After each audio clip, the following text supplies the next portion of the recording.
Hello, everyone, and welcome to the Celtic Down Under Tuesday Crew podcast. I'm your host for tonight, Stephen, and I'm delighted to be joined by Willie and Mac. So, Willie, how are you tonight, and how's your week been? Yeah, it's been pretty good. Bit wet here in New Zealand, as you expect in the winter. A lot of rain coming again, so just got to sort of bunker down, stay in, watch TV all day with the kids. Sounds good. And yourself, Mac, how's it going? Feeling good. Yeah, Australia's been fairly, Sydney's been fairly nice and sunny, but also a bit chilly. But yeah, nice weather. Ready to go. Yeah, it's a nice time of the year over here for sure. Yeah, because okay, so we've got a packed show tonight. We're going to talk a little bit about the Brendan Rodgers press conference. We're going to touch on the possible signing of Marco Tilio from Melbourne City, as well as a couple of other possible transfers. We're going to look at the complaints from the EPL over the Saudis signing all their good players, and we're going to take all your questions. So welcome along if you're joining us live in the YouTube channel. Please don't forget to like and subscribe, as this really helps us. And if you're listening on the audio, please like and subscribe wherever you get your podcasts. If you want to join the convo after the show, then reach out to us on all the socials. We're on Facebook, Instagram, and Twitter. Handles at the top of the page and in the episode notes. So first, we'll talk a little bit about the Brendan Rodgers press conference last Friday when he was revealed as Celtic manager. So it's fair to say it was an eagerly anticipated press conference. A lot of people hanging on Brendan's every word. A lot of body language experts tuning in. There was a media conference with the mainstream media and then another one with the various fan media groups. Obviously, we weren't invited, but we're not going to take that personally. All right.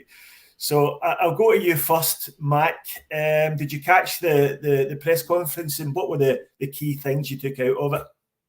Yeah, no, I did catch the press conference. I think probably the main things I took.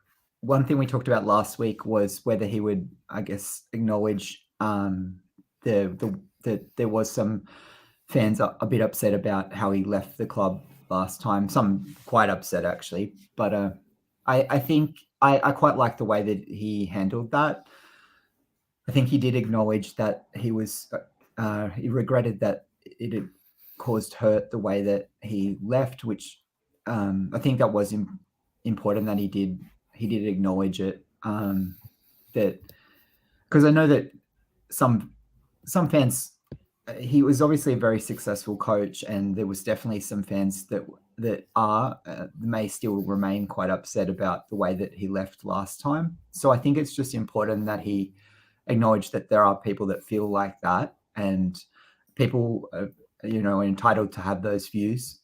He didn't apologize, which was something we talked about last week, but I think the reality is these days people don't tend to apologize too much in the media. The reason is that once you apologize, then they use that as a bat to hit you with quite a lot. It'll be a headline. Rogers apologizes to fans over the issues. So that may have been the reason that he didn't want to do that. But I think it was important that he just kind of acknowledged that there were some fans that might be upset and encourage them to come and join him again moving forward for the club. Yeah, so I think we were all happy that he didn't apologise, given the fact that I had threatened to do the show tonight in the nude if he had to apologise. So thanks, Brendan. I think we can all be thankful for that. Yeah, I think you're right. I think he struck a good balance there by showing a little bit of remorse, showing that he does understand that some people were affected badly by it, but also stressing the fact that he is a Celtic supporter himself. And that shines through in almost everything he says. He repeats it often enough that he is himself a Celtic supporter, so he knew how people were feeling. So what about yourself, Willie? Were you happy with what you heard from Brendan?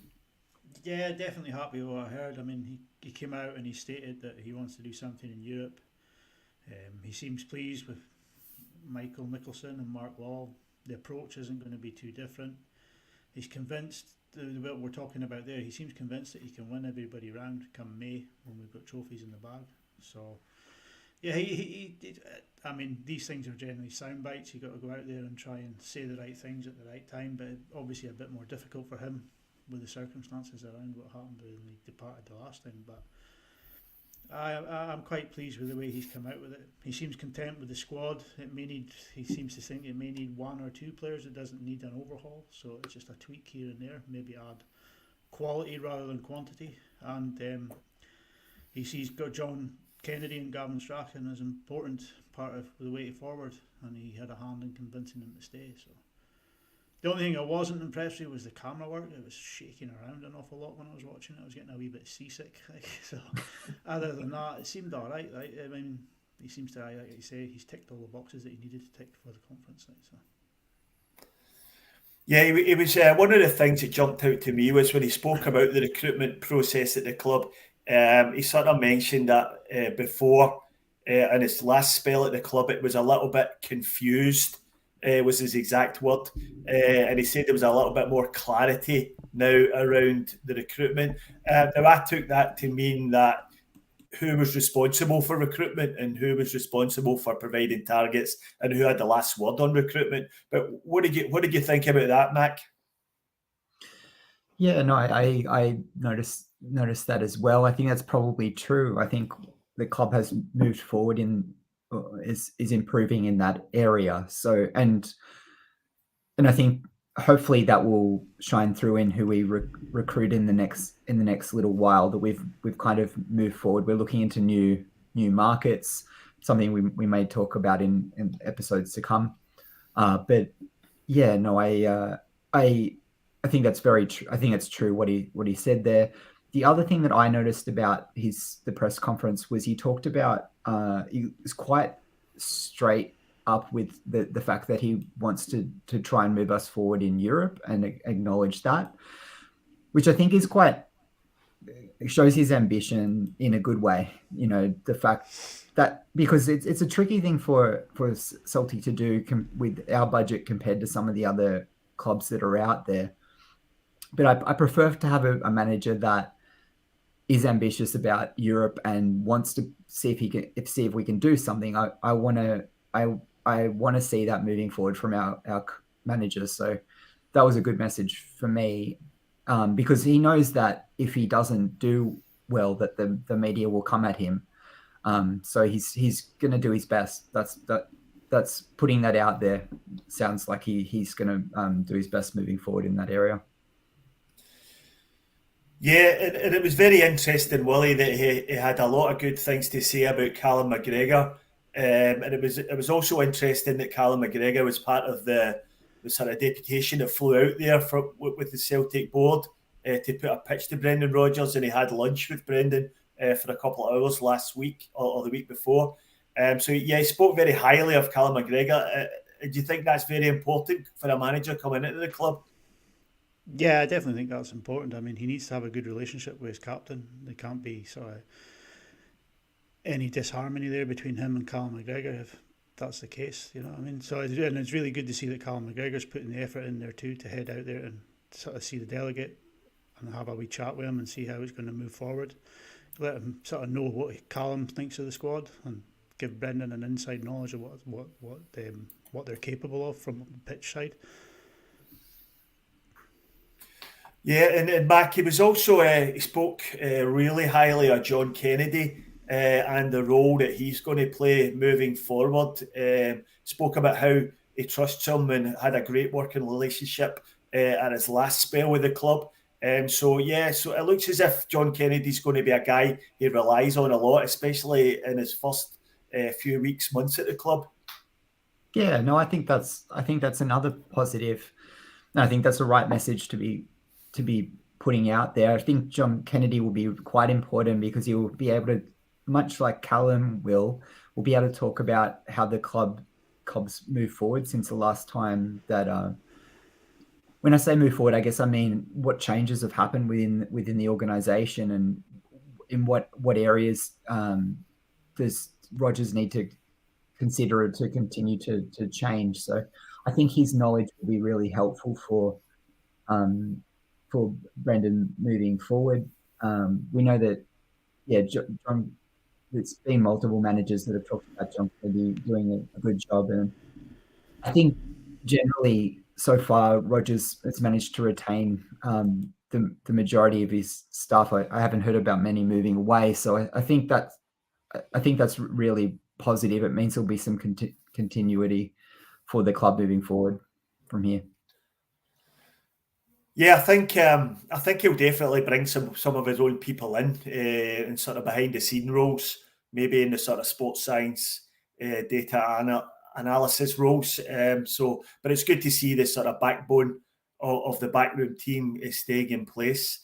Now I noticed another thing that jumped out at me was he addressed the sort of rumours that he didn't have a good relationship with some members of the board, i.e. Peter Law. And he said, if he didn't have a good relationship with these guys, he wouldn't be there.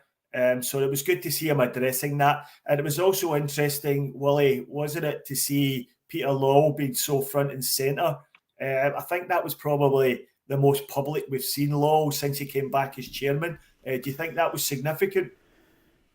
No, I just think it was just trying to show a bit of a united front there, have the chairman and the chief executive present for the press conference. But it did sort of look a little bit like he was forced out there to try and show that there is that united front. Was there any need for him to be there though? I was going to try, if I had a chance today, to have a look back at other managers' original press conferences to see if that was both chairman and chief exec were present at them, but I never had a chance to, so I don't know, is it the norm to have the two of them there?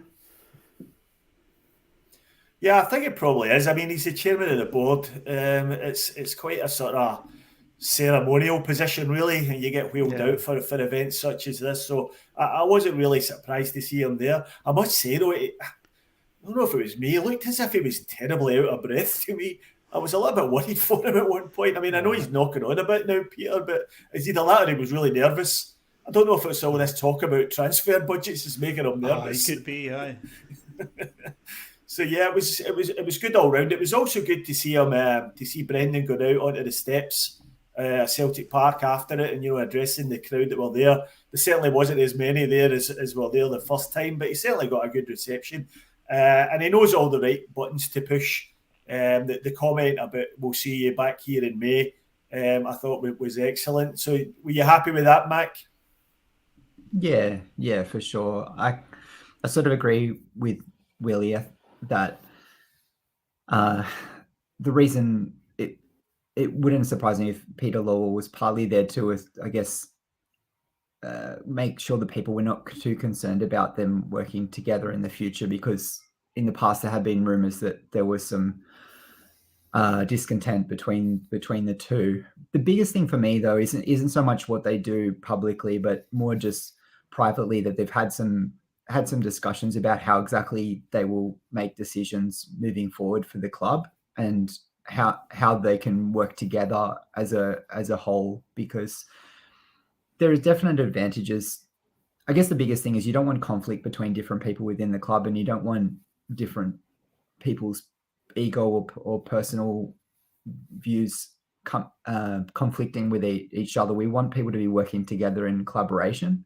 So if we can do what we'll do really well is if those different personalities within the club can do what they do really well and then work together so that we can get a good result. So hopefully they've just had those discussions so that we can be as successful as we can moving forward. And that will mean we want everyone working and all guns blazing, basically, going into Europe and going into play against our competitors next year. And Willie, how impressed were you with how Michael Nicholson spoke? I have to be honest and say that's the first time I've heard his voice, which I'm taking as a good sign from a CEO. I think a CEO is a guy who should be in the background. He shouldn't be. And if you're hearing from him too much, then it means there's a problem. So how impressed were you with Michael Nicholson?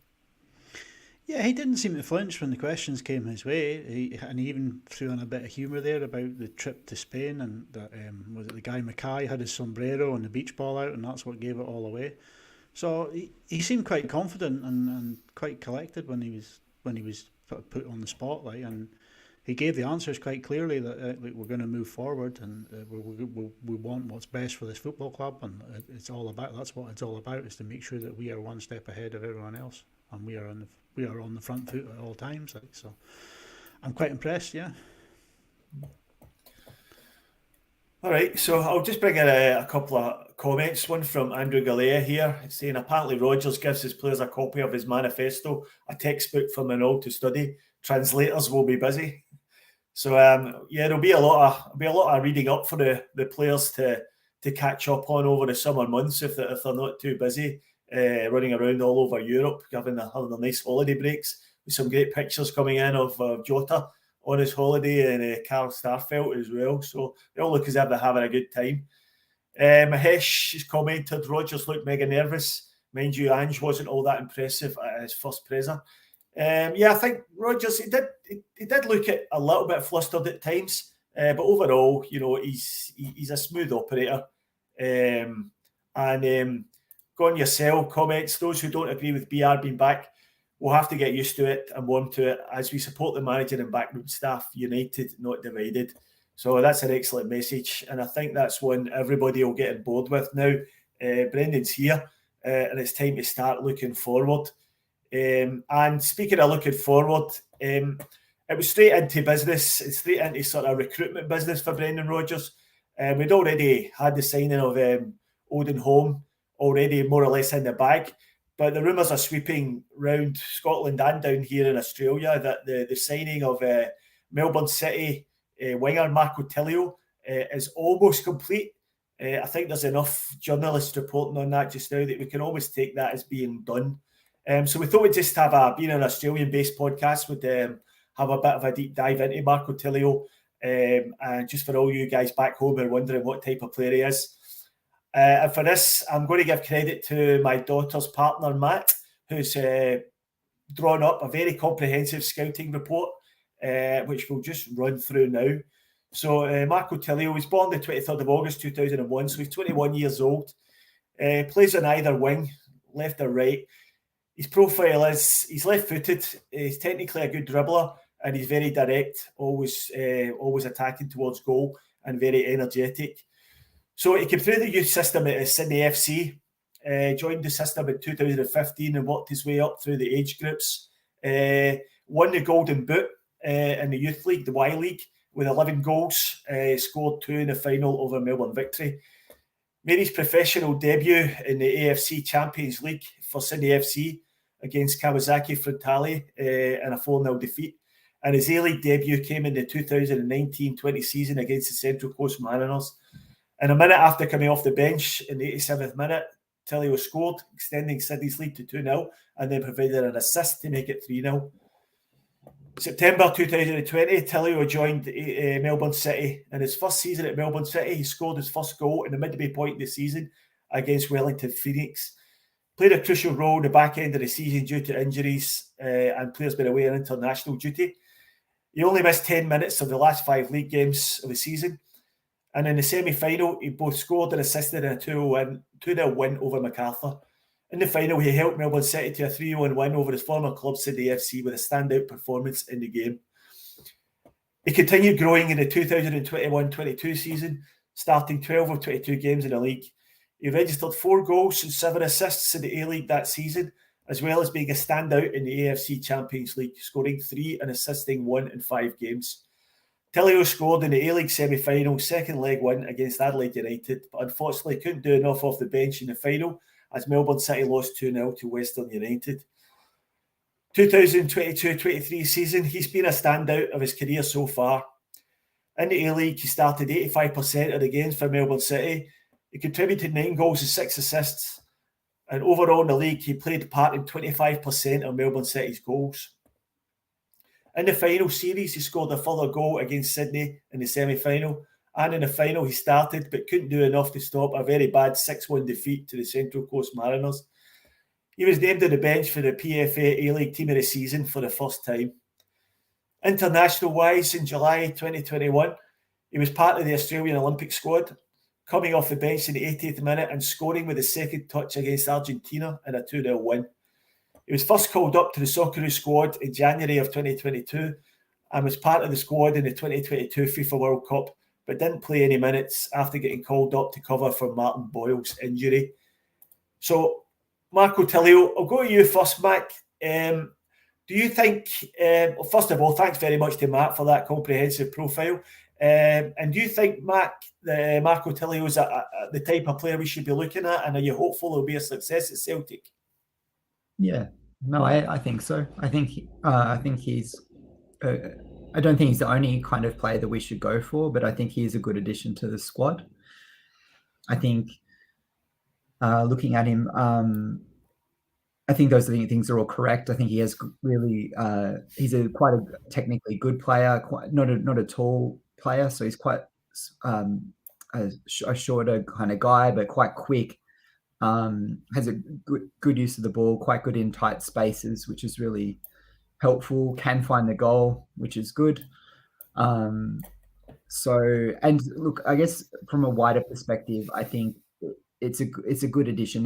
It's the kind of players that we want to be bringing into Celtic should really be the kind of the creme de la creme of the A-League, and I think that he represents that. I think he's definitely a player that's got a good chance of playing for the Socceroos in the future, and that if he hasn't played for the Socceroos so far, it's mostly because he hasn't played in Europe yet. So I think this is a really good opportunity for him to move forward. I guess when we talk about Melbourne City, one thing people might not be aware of is they are definitely one of the biggest clubs in the A-League, one of the most wealthy ones in the A-League. So we're talking about players that are really have risen to the top in that area, and I'm glad that Celtics got him to come in. I think it's good. Yeah, I'm quite excited about this one. I mean, I'm not going to say I watch an awful lot of A-League, but I watch enough of it, and I've been catching up on Tilio's YouTube highlights over the past few days. He looks really quick. He looks really direct, and he looks as if he loves a goal. It looks to me like an ideal Brendan Rodgers type player. So do you think that's fair comment, Willie? Yeah, I mean, I don't really watch much A-League at all, so I don't know much about the boy. And like you, I've watched a couple of the YouTube reels, and he looks quite direct. He looks like he likes to come inside off the wing and take shots and take players on. And what I've seen is defenders are scared to go near him because they know he's got that little turn of pace that he'll just leave them for dead with a little bit of trickery here and there, like. So I'm quite excited. I can't see like him displacing Maeda or Jota straight away, but I definitely think he'll be pushing them straight away to get into the first team, so he'll be there or thereabouts, you know what I mean? And the way we use our substitutes in the 60th minute, or the way we have been, he'll definitely get some game time, like. So there's plenty of opportunity for him when he does come, like. Yeah, what do you think, Mac, this says about the future for Abada? There's been further stories circulating around the socials today that Abada is on his way over the summer. Do you think, given the fact that Tilio plays, predominantly on the right wing, that sort of spells the end for Abada at Celtic? It's hard to say until the job gets done, but I think there was definitely the impression that we've had from the end of last season was that there did seem to be some whispers that he might want to move on. I did remember towards the back end of last season him also coming out and saying he was quite happy at Celtic. So I guess it's hard. It's honestly it's quite challenging to say, but I guess what we are seeing there is it's certainly going to be quite a competitive squad. So I think that's a good thing. That's something we definitely want with Celtic moving forward. We want players to earn their position in the starting 11. So I think it's a good thing, and we'll see with Maeda moving forward. If I had a guess, I would say probably yes, he will go. But if he doesn't, he's welcome to continue in this squad because we know that he can find the goal. And if he continues, we want to see him progress as a player. That's the biggest thing with him, especially his footwork and use and work with the ball. we want to see his defense improve, but he's definitely a good player. I guess we'll see what happens. Yeah, and Willie, do you think Tilio could be replacing Abada in the squad? What's your take on it? It's quite possible. I mean, there was the rumours that Abada wasn't happy and he wasn't going to sign a new deal and he was heading off. But there's also rumours that Ajax are circling around Jota as well. So he plays on the left and he plays on the right. So it is going to be handy to have this boy around. And from what we've seen, those highlight reels, like I say, he does look like he can play. So is he going to replace Abada? Quite possibly. Like. Yeah, I think there's going to be quite a bit of coming and going over the summer. I know Rodgers was only talking about bringing in a couple of players, but I do think we're going to come under pressure to sell. Guys like Jota, who had really good seasons last year, have been mentioned for moves. Kyogo, Hatate, Maeda, all these guys have been mentioned for possible moves. So yeah, I think Tilio will go straight into the first team squad. I don't think there's any doubt about that, and it'll be up to him from there to how he develops. What I will say is Brendan Rodgers is the best manager to work for if you're a young player looking to develop. So I've got high hopes for Tilio, and I hope this one comes off. A rumoured transfer fee of £1 million. You can't really say fairer than that, Mac. I agree. I think he definitely represents very good value. You might find, one thing we might talk about is Robin, which is part of the City group. So it's possible that they particularly got a good deal on this, as Celtic has had some connections with the City group in the past in a number of different ways, including Ange himself had connections with the City group when he moved in to become a coach there. Aaron Moy, again, another Australian player, great technical skill, had through the City group. So, but you may find that the price was that may have been to our advantage when it came to the price for Tilio. And I think that's actually quite a bit of a positive for our club that we do have those connections. So it means that Melbourne City, being one of the strongest of the A-League clubs, that when a good player does come through the ranks and he's ready to move up, that Celtic could be one of the clubs that they go to. So Tilio does represent that. The one other thing I did want to say is I think that I can definitely see him doing well in Scotland, but I think that this is a good position for him. He's only 21 at the moment, so I think it's a really good carrot for these younger players coming through, that if they play well enough, you might be able to play in the Champions League. It's a pretty good carrot to have for a young player of his skill. So I think he'll do well in Scotland, but if he plays well enough, you may see him play well and play in the Champions League as well. So I think it's something it's fantastic for these players coming through. Yeah, as Max says, Willie, it shows you that the connection to the City group is alive and well, and has survived the departure of Ange. So that's probably a good sign for us in terms of recruiting in these types of markets. Do you think? Yeah, I mean, Mark Lowell? He was part of that City group, so somebody might have phoned him up and says, "Look, this boy Tilio, I don't think he's ready for the EPL, but if you give him a shot in Scotland, he'll certainly make an impact there, and then perhaps move on to bigger things, not better things, but definitely bigger things in England if it all works out well for him." So it does seem to be that there's still life in that old City group connection yet, like. Yeah, definitely. It seems as if the links are still there. And just at a more general point, Mac, do you think the A-League is a market we should be more looking closely at? We haven't signed a player direct from the A-League since Tom Rogic. And if you discount Daniel Arzani, who was technically via Man City, but do you think we should be looking more closely at the market down here? Yeah, I think it's something that the club should continue to constantly be doing, is keeping an eye on these leagues. Not obviously, we'll reflect on the A-League today, but there's a different kind of leagues within the Asian Confederation are really important for the club to keep an eye on, because we've seen that there are definitely good value, high quality players that you can get from these leagues if you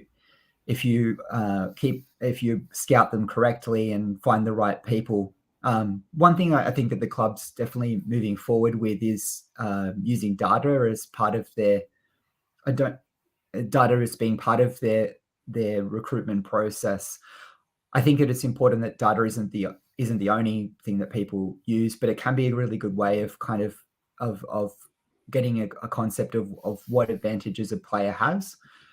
But I also think that things like the character of the player, their aspirations of where they want to move forward with their career, how they interact with the other players on their team, all those different things need to come into play. But there's constantly players coming through the A-League, and it's a good thing for us to continue to look for them.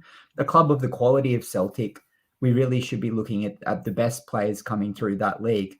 So we really want to be seeing those players that represent the most quality, and we have an opportunity to get players of that quality that's a club the size of Celtic. So I think that's a really good thing moving forward. The other thing about the A-League is you tend to find players that are quite tough players, hardy, athletic, quick, fast players, and if you can add to that players with skill and quality on the ball, you start finding a player that can work for a club of the size of the size of Celtic. The advantages of those players being quite tough and hardy kind of players is they can stand up to hard tackles, which they will receive when they to play in Scotland. So I think there are some good players coming through there. Yeah, definitely. I think one of the problems we've got down here is that other bigger clubs, or from bigger leagues anyway, are starting to notice a lot of the players down here. We've seen Guram Kuol getting picked up by Newcastle. I think Irakunda's been looked at by Bayern Munich. So we don't have it all to ourselves here, and it comes down to the quality of your scouting and perhaps leveraging the sort of links we have with the City group. But I think it's all round. It's a good market for us to look at. There's definitely some quality here, and I hope we continue to look. Apart from anything else, it keeps us in the news, which is always good for us Australian-based Celtic fans. It's always good to get a mention in the sports media here, and we have been mentioned in regards to the Tilio move quite a few times over the past few days. So that's good to hear. So I'll just bring in a few comments. Pete McGee says, looks like Tilio could play either wing and in the centre. Likes a goal and has two good feet, especially his left. So that is what comes through in his profile. So Who's News is saying that in regard to the A-League, it's a good league, nice stadiums, good atmospheres, and good players who aren't ahead of themselves. So good, strong, honest professionals. As you were saying, Mac, guys who are quite physically tough as well and don't mind getting in about a tackle. RL77 says Tilio can play in a few different positions, which is always useful. And that's been shown this year with Jota, who's comfortable on either wing. So it seems as if Tilio is also comfortable in both wings, and that's going to be very important moving forward. And Andrew Galea says buying low, developing and selling on is what Celtic does. And Tilio definitely fits that profile.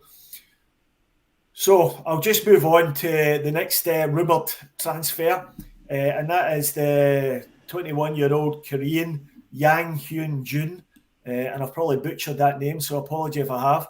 He's currently playing from Gangwon FC in the K-League in Korea, a team that's currently struggling to avoid relegation. Now, the rumours are that we have submitted a bid for this player, but his team have rejected it, saying they want to keep him until the end of the season as they're fighting to avoid relegation. Another guy who plays in the right wing, but can also play on the left and as a centre forward. I had a quick look at his stats for this season today. Now, they don't jump off the page. He's played 18 games in the K-League this year with 1 goal and 1 assist to his name. assuming the information I was looking at was correct. Now, I've also heard that Brighton and Brentford are both looking at him.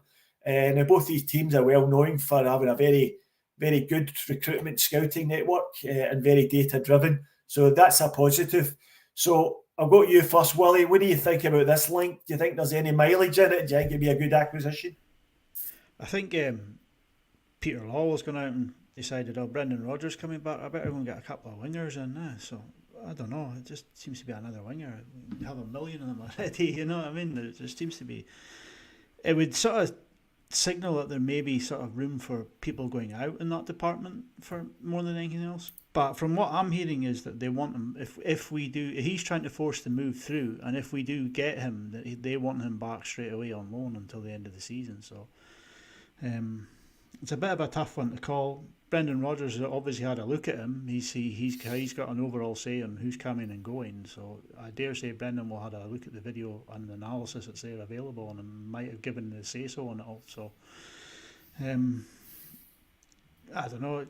Could he be sort of the making a good player possibly? But I really don't know, because I don't know anything about the K-League and I don't know anything about this boy, so it's hard to say. So you can go and watch the YouTube reels of any player. You could probably watch a YouTube reel of me playing football and think I'm a world beater, but I'm not. You know what I mean? So it's difficult to tell. Yeah, you can watch a YouTube video of me playing football and you would know certainly I wasn't a world beater, for sure.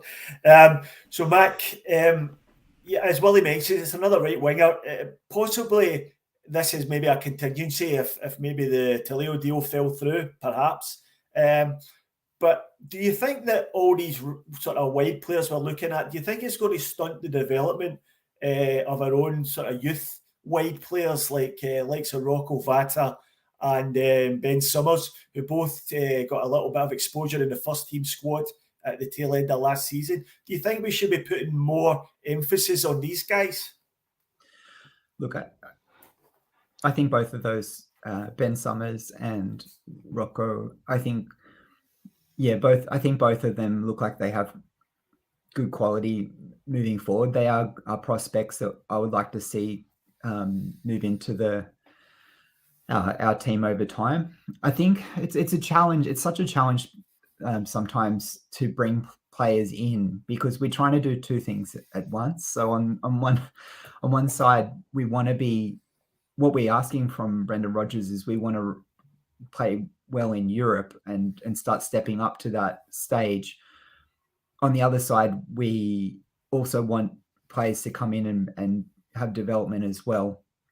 Advantage that we will have this year is as normal is we're playing in 4 different competitions. So that means that there will be opportunities for players to get some time.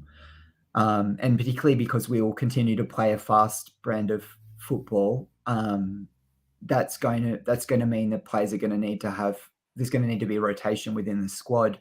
There's going to need to be, there's a highly, it's possible that there will be some injuries during the year, hopefully not, but that may well happen. So that will offer some opportunities for players to move forward. But yeah, both of those players, I would say, are moving towards playing in the first team now. And I guess that was one thing we saw with, and I guess Ange's time, the last little while, there have been these players that are starting to bang on the door of moving into the first team. But I think what is really important is that players earn their spot. So we want them to be bashing down that door so that when they come in, they're really going to be hitting their straps and playing well. And we want there to be competition for every different position on the park. But I agree with Willie that it's hard to kind of get a full grasp of the player. Looking at what is available to see on him, obviously statistically not so much on scoring goals. I think this last season hasn't been as successful as the one before that, where he seemed to play better. And to be fair to him, he is playing in a team which is fighting against relegation, which can make it tough to score goals. But I guess two of the little things that I did see in him is he seems to be quite, for Korean play, he seems to be quite another one of these, seems to have quite good motor on him. So he seems to be someone that keeps on running the whole of the game. I could see why that would be an advantage for him. And he also seems to be quite a hardy sort of player. He's constantly getting people trying to foul him because he's pushing past them. So I think those are two advantages to him that I could see why they like him. It'd be interesting to see whether he's someone that comes in the next year or so. But I guess on the plus side, it's pleasing that we're continuing to look at, into these different markets and finding players. So that's a good thing. And we want that competition. Yeah, I mean, limited information on him, but he does look like the type of player we would be interested in. So, yeah, so we'll wait and see what develops over the coming days on that one. I'll bring in a comment from Who's News. Under 20, under 23 national side, all good athletes. Jinky on the ball, unreal first touch. You bring in a few from the same country to help everyone settle. Yeah, that's a good point. We've already got O there from South Korea. So bringing in another one of his countrymen might help him settle. And so that might be, what they're thinking. Yeah, I think that's probably going to be something to keep an eye on. So we'll move on to our next. Quickly on Rocco Vata, do you think maybe Rocco Vata should maybe put him out on loan for the season? Maybe Dundee United, who just got relegated, might be a chance for him to go to the Championship and try and get a run of games under his belt and see what he's capable of. Maybe Ben Summers too. Yeah, I wouldn't be against that idea. I would probably prefer it to be perhaps an English Championship team or even a League One team if possible. A record with loaning players out to Championship teams in Scotland has not been great. But we have had success in the past with loaning players down to League One sort of Championship teams in England. Callum McGregor being a very obvious example. But no, I wouldn't be against the idea of one or both of them going out and loan. And they might have to if they're not going to get the game time they need at Celtic. Although Brendan Rodgers in the past has shown he's been quite keen on it and giving young players an opportunity. We could get James Forrest to give him a lift to Fleetwood down there. Yeah, there's probably a few going down there. I think they could probably fill a car. I mean, just on James Forrest, I really love James Forrest, and he's been a terrific servant for the club. But watching him running around at the cup final there, it was like watching myself trying to run around chasing the ball. I don't want to see James Forrest anywhere near the first team squad this year. Give him his testimonial. Nice pat in the back, and we'll see you later, James. And thanks for all the trophies. So yeah, moving on, we'll have a quick chat about the guy who has been confirmed. So that's Odin Thiago Holmes, signed for 2.6 million from Vålerenga in Norway. Profiles as a defensive midfielder who generally plays as part of a double pivot. So, Mac, how do you think he fits into our setup? He looks quite tall, looks quite strong. What sort of part do you think he'll play in the first team squad? And what sort of formation do you think we'll be playing to accommodate him? Well, that's a good question of what kind of formation. I know that, I think what we said last week was Brendan over time has tended to do was a 4-3-3 or a 4 or I think it was 4. Yeah, 4. Yeah, I'm trying to think of a second one to do. Or maybe we'll stick at that. He likes a 4-3-2-1, and he generally has played with a double pivot in the past. So I would just wonder what you think about whether he would fit into one of those double pivot, or whether maybe Iwata's got that position nailed down for now. Yeah, that's a good question. I think traditionally they tend to say your defensive midfielders tend to be helpful for us in Europe. Looking at him, he does seem to have some attacking capabilities as well. A bit like Iwata. So he does have some. He's a fairly good passer of the ball, and he can find players moving forward as well. So I think I think he'll definitely be a good addition to the squad. He's also, as you were saying, seems to be quite a good defender as well, quite tough kind of player. It's a good question about whether Wada's got it nailed down. I think looking at Wada, he definitely was quite successful over last season. So he was looking pretty good. He looks like he's got skill on the ball and also a good defender. So I think they have some similarities to each other. But I think there'll be competition within the midfield for sure. And I think that's a good thing. Yeah, well, I mean, I wasn't overly impressed with Iwata in the latter part of the season. He's certainly not a centre half, but I guess we'll give him that one. But even in his performances in midfield, I think he only showed in flashes what he's capable of. So I think there is an opportunity here for Odin to come into the team and perhaps have a good go at that position. What do you reckon to that? There's definitely room for him to get in there. I think the place will be Iwata's to lose, but with the amount of games we'll be playing in Europe. We'll be playing Wednesday, Sunday. That's a guarantee. So there will be definite rotation in that position, and there will be game time for him. So there will be opportunities for him to just mark his claim on that first team spot. So at this present moment in time, it is Iwata's to lose, just through through the last season and what he's done. So yeah, but like I say, he's young. He seems pretty hungry. He's a good all rounder in there. So there's no reason to say he won't stake a claim straight away. It all depends on how he shows in training. It shows if he wants it or not. And he's very, very, very handsome, I have to say. We're building a really, really handsome team. And I don't know whether they're hoping that the Christmas calendars go flying off the shelves, but I think they certainly will. So I'll just move on quickly. If the wife buys one for me this year, I'll know definitely that we've got a good looking squad. Does she normally get you one, Willie? No, it's not for a few years now. Yeah, so I'll just touch quickly on. I think it's probably the nature of the world we live in now, but some Celtic fans have been digging into his social media and have found that he sort of liked some quite questionable tweets, which some people might find offensive. I'm not going to go into the content of them or anything, but do you think, Mac, that's just a sign of the times? We as a club, certainly as a support, we tend to present ourselves as sort of socially progressive. So is it right for fans to be outraged if they see, people getting involved in social media, things like this? Outraged is a pretty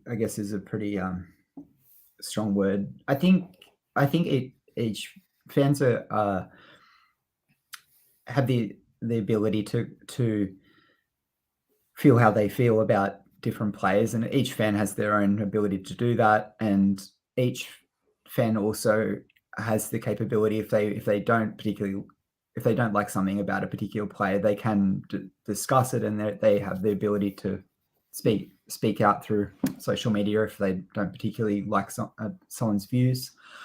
On the plus side of this, for this player, he's still a young player. I think he's only 20 years old, and I will say as well, liking something on social media is a pretty passive way to express a view.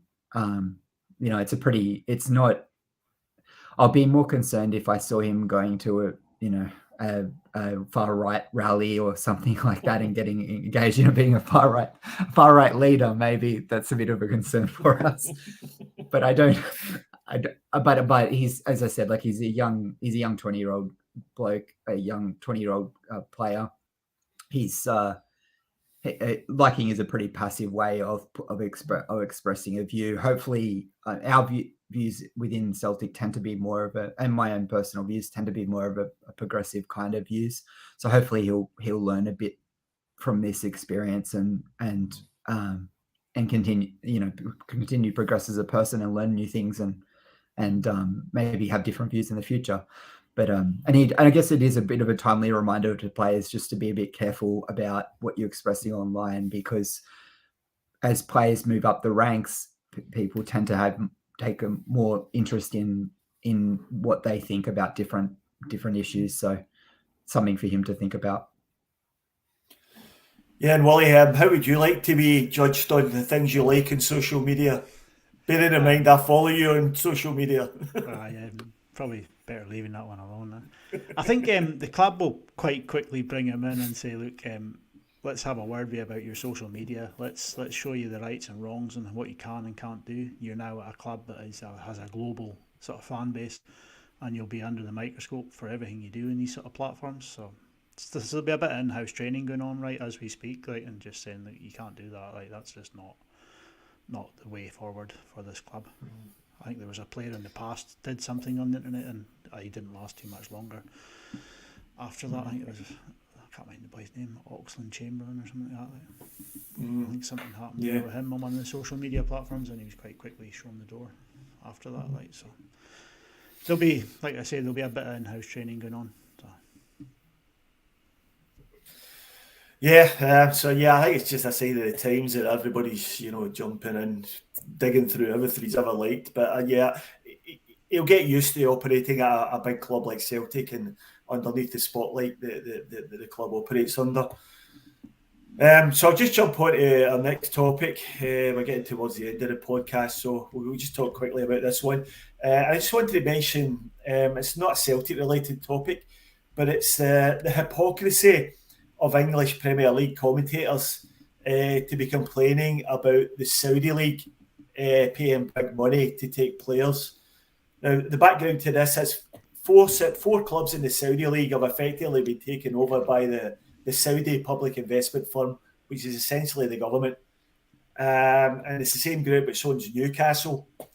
Now, big money is being thrown at top-class players from all leagues around the world. I noticed even Rio Hatate was mentioned today as being possibly a target. But they've signed players from the EPL like N'Golo Kante, Ruben Neves, Kalidou Koulibaly, as well as Cristiano Ronaldo last year. And they got guys like Karim Benzema from Real Madrid. So this has led to a bout of faux concern from EPL commentators like Jamie Carragher and Gary Neville, who've been calling for a temporary ban on transfers to the Saudi League while the transactions are being investigated. Now, this is conveniently ignoring the fact that the Saudi public investment firm already owns Newcastle, and the Abu Dhabi government owns Man City, and the Qatari government are in the process of taking over Man United. So this brought to my mind a debate earlier in the year that I saw between Jamie Carragher and Guillaume Balaguer, the Spanish journalist, where Balaguer was sort of bemoaning the fact that the English league and the money they're spending was making European football uncompetitive, with Carragher retorting at the time that it was just effectively sour grapes from the big Spanish teams in particular. So I'll put it to you guys, is it just sour grapes from EPL commentators, or is there a concern about the amount of money that the Saudis are throwing into the market? I'll go to you first, Mac. I think there is, okay, well, let's put it this way. The English Premier League has certainly taken a lot of players from a lot of different leagues over the years, including ourselves, and including many of the different leagues in Europe. They tend to, because of the amount of money that they're able to offer the different players, will tend to take players out of those kind of leagues. I know that I can understand on some level that the part of the issue is, I think, that in some of the other clubs, in some of the other sports, Saudi money has certainly changed the sport to some degree, bringing in players from those leagues and kind of changing the way that things work. To be honest, like in the long run, I don't think it will be I don't think it will likely have a huge effect on. I think it will have an effect on some level within Europe, but I don't see it changing the flow of where some of the most successful clubs in the world and most successful players in the world work. So a lot of the players that have been taken from Europe tend to be players towards the back end of their career. Although I did see that Ruben Nieves from the Wolves was one of the players, and I think he was only 26 and was sort of seen as being at one of the peaks of his career and gone over there. But I think the biggest concern will be if the Saudi League, they started developing their own players and started creating leagues that were comparable to the Premier League. So that to me would be a bigger concern for Europe. But yeah, I don't think it's a big worry. And do I think it's hypocritical? Yes, it's pretty hypocritical for sure. What do you think, Willie?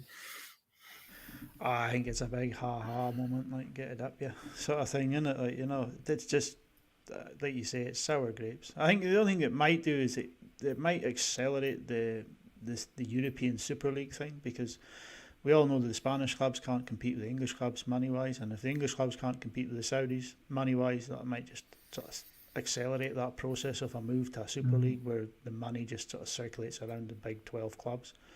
So, but looking at it from the outside, it's just like, well, you reap what you sow, you know what I mean? If you want to be top dog, there's always going to be someone sitting there waiting to take your spot on that perch, right? And at this moment in time, Saudi Arabia seems to want to challenge England for it, like, so.